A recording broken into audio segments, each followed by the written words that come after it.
damn Jews! How dare you defile that weird-looking tree?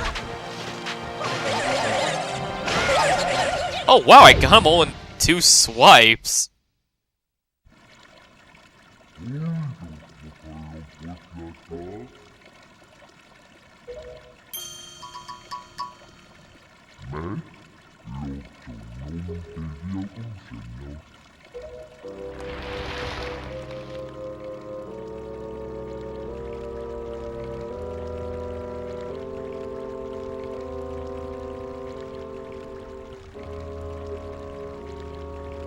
Deku Tree?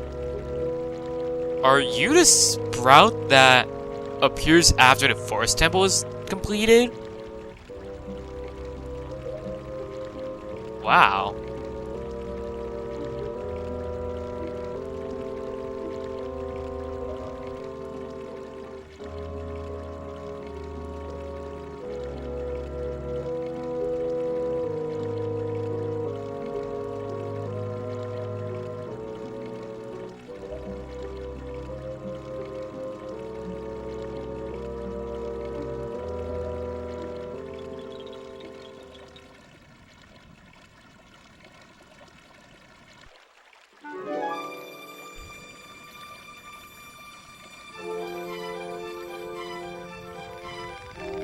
Okay, so we had bird people on Rito Island. Ritto Island. I'm not actually sure how to pronounce that name, but...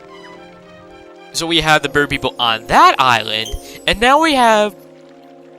wood people?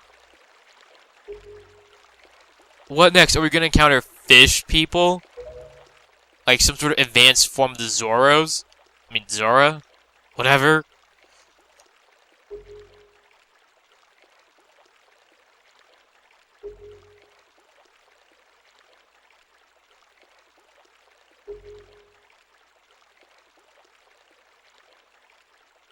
Okay, so we're actually not going to be doing with a dungeon, which is pretty nice. We get instead such a little ceremony, collect our pearl, and then be off to the next island.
I am the Deku Tree! Hear me roar!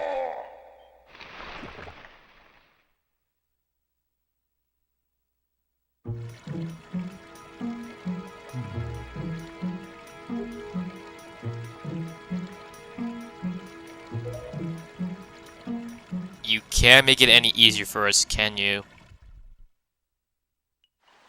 So, the Deku Tree Ocarina of Time had a mustache, and this guy has a buck tooth.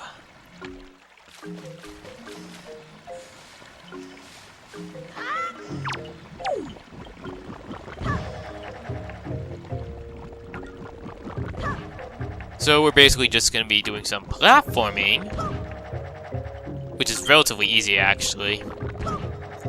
I mean this little platforming section.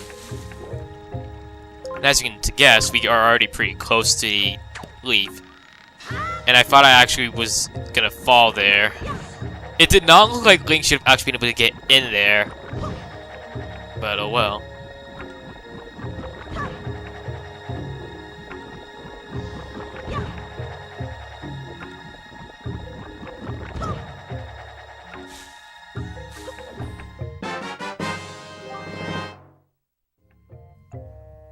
Alright, we got the Deku leaf. Because only in Zelda can you use a leaf as a weapon. And as kind of like a parachute of sorts. You actually can use it as a parachute. Maybe as like, I don't know, a glide or something. I believe only Minish Cap did something like this. You like use something like the Deku leaf.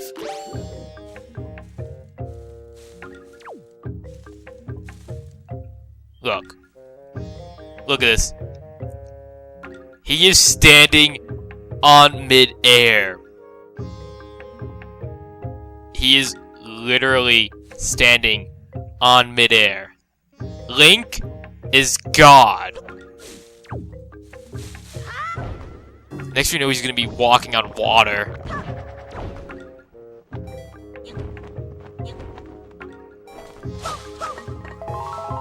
So yeah, only Minish Cap used something like this. Don't know why Twilight Princess didn't. Alright, so that island there. That is home to the Nintendo Gallery. I'm not going there because I have no use for it because I'm not going to be doing that side quest. But anyway, when you get down there, you're going to want to take out a Hui pair. And then you're going to want to take control of a seagull. There should be a switch near here. I think maybe down there or over here. And then you're going to want to fly it there and then you'll be able to get access.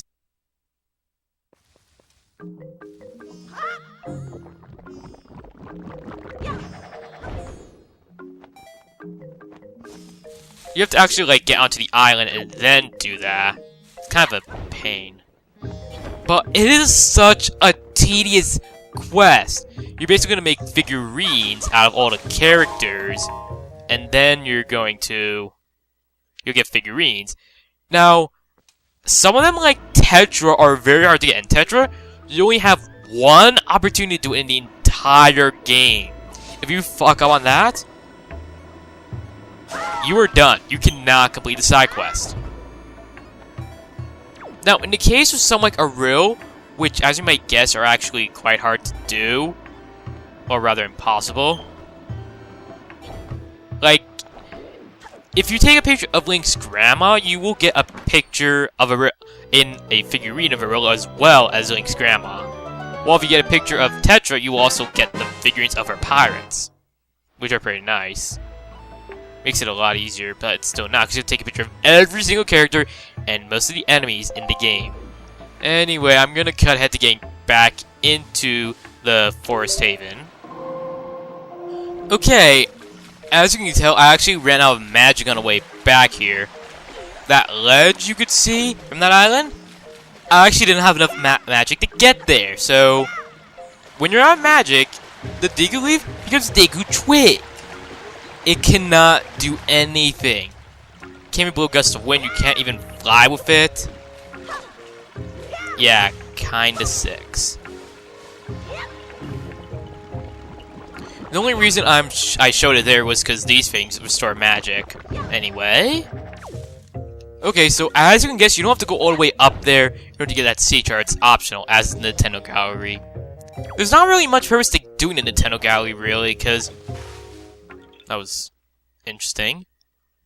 Because, like, with heart pieces, you like, basically prolong Link's ability to last. So it's basically a nice thing. While with the treasure charts, you basically get stuff that could help you, because you are going to have to collect a lot of rupees in the last part of the game. So, like, it's all useful. While stuff like spoiled items, you actually do need for a few side quests that you have to complete.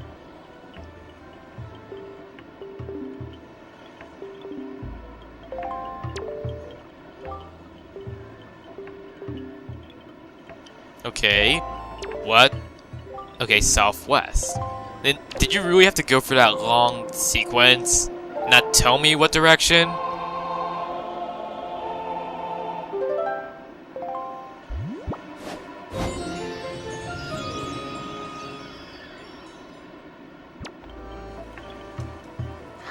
You don't have to worry about falling here, because if you do fly, you'll basically start back up again on whichever island you fell off. So you have nothing to worry about. You'll lose a some health though. But that's not a problem.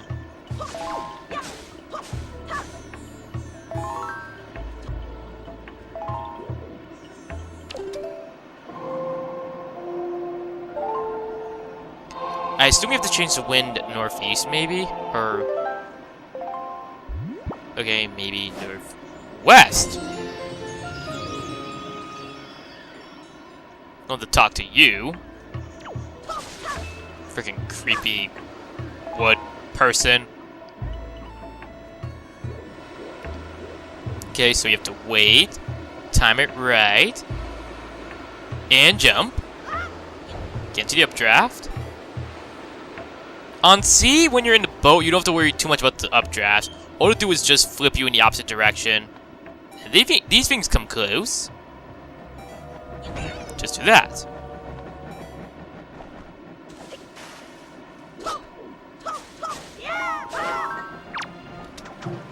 It's actually worthwhile to get the spores arm off these things, because they give you golden feathers, which is useful. You have to use the Deku or some other way of like stunning them, because you can't actually attack them otherwise.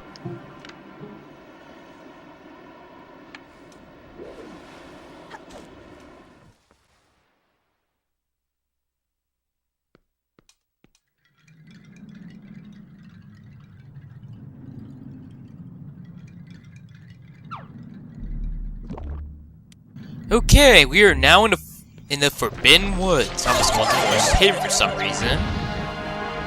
So, green chews. Not much different from red chews. The only difference is they actually take 2 hits rather than 1. And as you can see here, they go into a little gel form where you can't do anything to them, but they can't do anything to you. I believe Tingle Bombs actually are a very good way of dealing with them when they're in that form. Another way is to use your grappling hook, and then you can stun them, and then, you know, just attack them. Not exactly that reliable, really, because you only have like a tiny window to attack them. As you can guess, green chew jelly is used to create green potion, like how red jelly is used for red potion. I believe red chews are the only chews that actually take only 1 hit and don't have any other method of attack. Like, you know, they're their most basic form.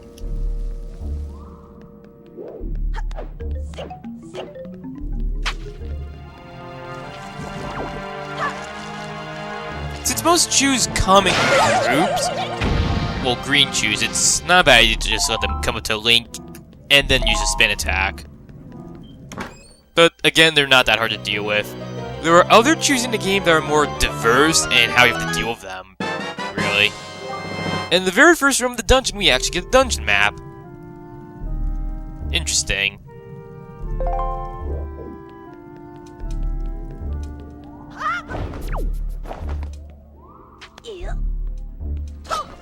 Okay, so throughout the dungeon, we're gonna have things like that blue thing, like that blue flower up there. They're not too hard. You're mostly just gonna find nuts like that, nuts like this, to throw at them and destroy them. Because if you get close, they will just shut off and they'll be completely invulnerable. Now, I did some testing off... What hit me?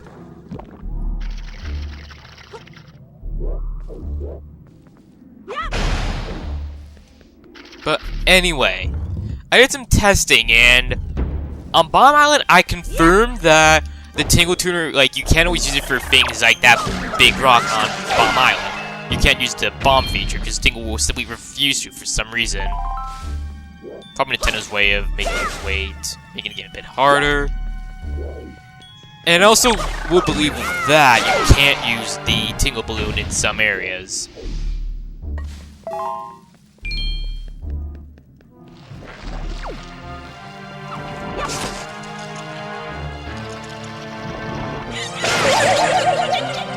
I seriously don't know what hit me though in that room.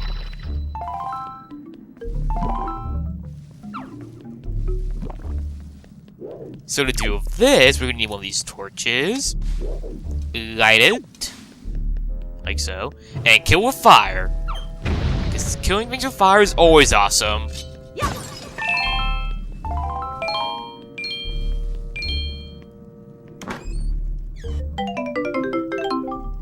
You know, I have to admit, it's kind of cruel what we're doing to the flowers here. Like, those blue things aren't really doing anything else to harm us. Like, they're making doors and chests unreachable, I guess, but they're actually not doing much, and they made their homes here and didn't cause any problems until we came along. So, yeah. Like, sure, they took Makar, but then again, Makar was being an idiot, and he was told not to come here. It's kind of like how the Kragons were captured by the Forest Sabres only because they were dumping trash into the river in Super Mario. So I believe that when Chews go into their gel form, they can still be hit with bombs. Yeah, they can. Of course, it falls all the way to the bottom. So grab this.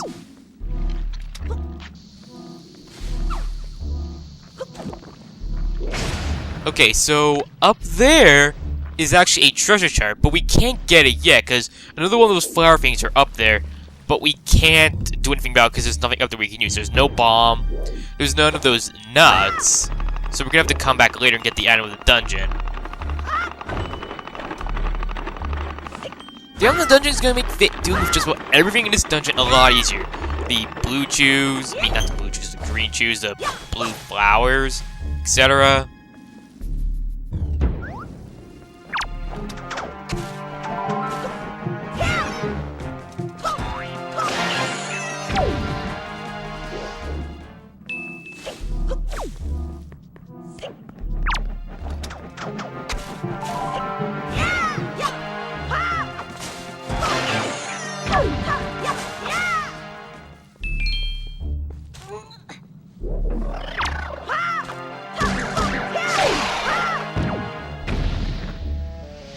I really wish there was a way I could get rid of all my rupees much more easily. That was really why I wanted to go back to Windfall, because I know there would be a way I could get rid of most of them. Well, not most of them, but a decent number of them.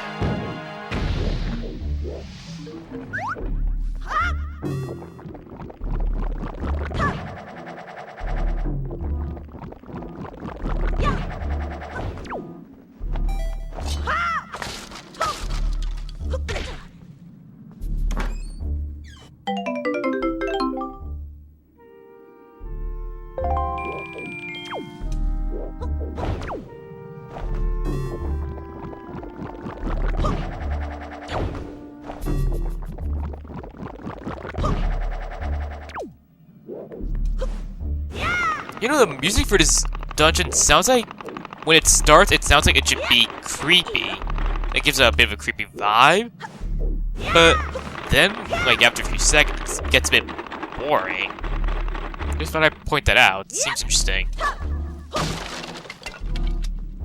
Because the entire place feels like it might be a bit creepy because, you know, it was once inhabited by Koroks and stuff. And it was, like, probably no different from the Forest Haven, because there was stuff like that hut that looked like a Korok that basically instigates that there was once that was populated by them. And this is obviously a trap. Seriously, how do we not see that coming? But anyway, these nuts, as you can tell, actually deteriorate after a bit. Like, you can see some holes on it.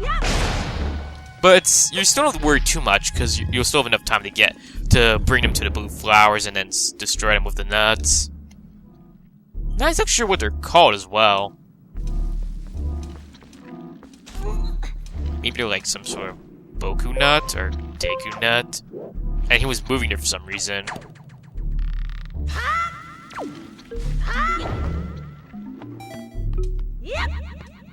And I believe that is another Korok hut. I think Tingle actually says something about the Koroks having made huts here.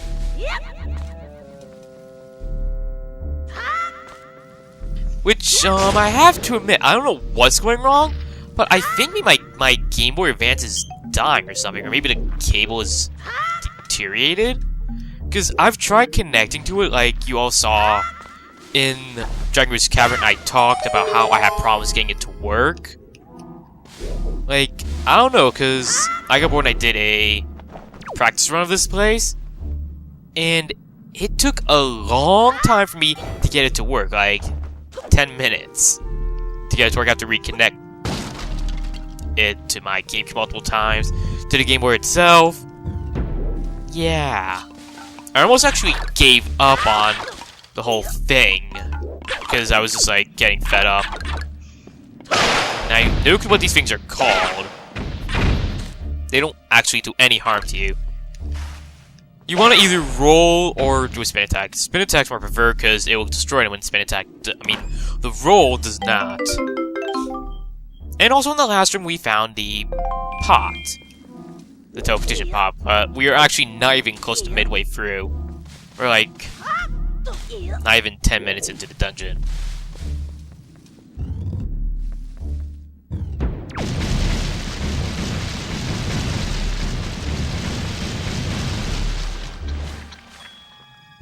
And am I the only one who's creeped out by these tentacle things? I mean, the way they move, the way they sound, that squishy sound.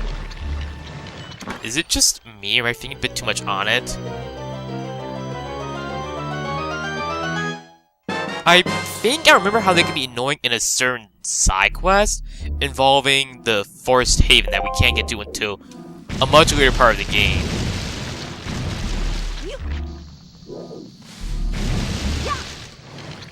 Actually, about that. Like, probably we can only get to it after we return to the Forsaken Fortress. But with the compass, I believe now is a good time to actually show off the full layout of the dungeon. We've got 4 floors and a basement. Obviously, we have to find a way to the second floor. You know, with the boss. The first floor has, like, not much, if anything. Yeah, it's not much else to it. Of course I do that. You're gonna want to probably take it a bit slow here. Of course, I still get hit.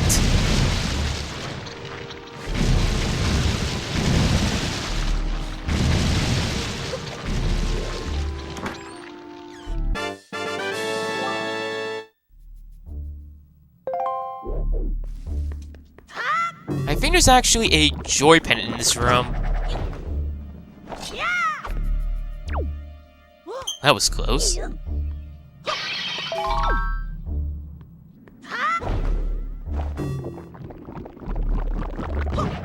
believe that top pot there has it.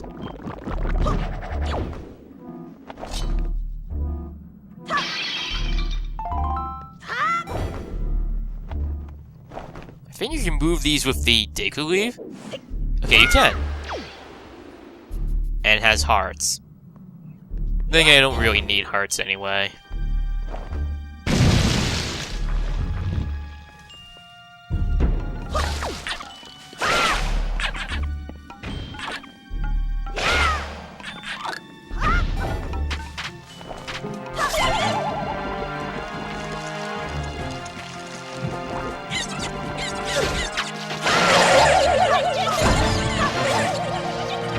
So I actually remember seeing some pre-release screenshots of this area in a Nintendo magazine. Nintendo Power, I believe. And it showed that the A button was actually going to be used for the sword, which I think was interesting. Because that would, in my opinion, be a bit clunky, because I honestly can't find myself attacking with the A button. And I guess the B button was going to just perform like be an action button. I don't know, just thought I'd point that out.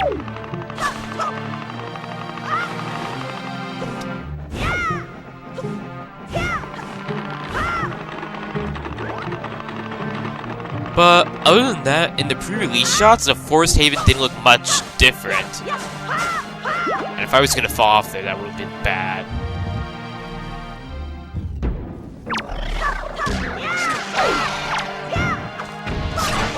I have no clue what these things are called, but they have a long death animation.